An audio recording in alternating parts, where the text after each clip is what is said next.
Ngjarje si kjo kur që sulmuar trajneri Afrim Tovarlani pritet të mos ndodhin më në Superligën e Kosovës në futboll. Por edhe kur ndodhin, do të ndëshkohen keq. Kjo pasi sipas sekretarit të përgjithshëm të FFK-s Erol Saliu, ligji kundër huliganizmit është në procedurë. Ligji do të jetë shumë shpejt para kuvendit dhe shpresojmë kryet në mënyrë që të jetë preventiv, por edhe të sankcionohen personat, ju përshini çfarë konsekuenca kanë klubet në raste të tilla. Ky paralajmërim vjen pikërisht në kohën kur fillon sezoni i ri i futbollit 2015-2016. Ndërkohë, federata ka punuar edhe në procedimin e ligjit mbi sponzorizimin. Megjithatë, problemet vazhdojnë të mbeten pjesë e Ligës Superiore të futbollit kosovar. Kështu konstatojnë edhe drejtuesit e federatës, por edhe njohësit e futbollit.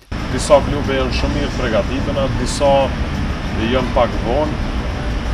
Mirë po, sido që tjetë, pritet një kampionat interesant dhe pritet një kampionat kualitativ këtë edicion. Për një arsye shtesë pse klubet në këtë sezon, por edhe në të tjerat në vim duhet të ofrojnë më shumë cilësi, është edhe një mundësi e re që pritet të vijë nga shtëpia evropiane e re e futbollit. Vullnet ka edhe nga UEFA edhe nga FIFA, prandaj shpresojmë që më në fund, duke pas parasysh se janë pranuar shumica e federatave dhe Komiteti Olimpik, të pranohemi edhe ne. E nëse niveli i klubeve nuk është i lartë, brenda tyre megjithatë ka diçka për të krenuar. Niveli organizativ nuk është i kënaqshëm i klubeve, niveli i futbollistave na po dëshmojmë se po qesim talenta për ditë që po luajnë në ligat më të forta evropiane. Raiffeisen Superliga e Kosovës në futboll fillon këtë fundjavë, ndërsa ndeshja më e rëndësishme të cilit pritet të jetë derbi Gjilanas Drita versus Gjilani që luhet të dielën.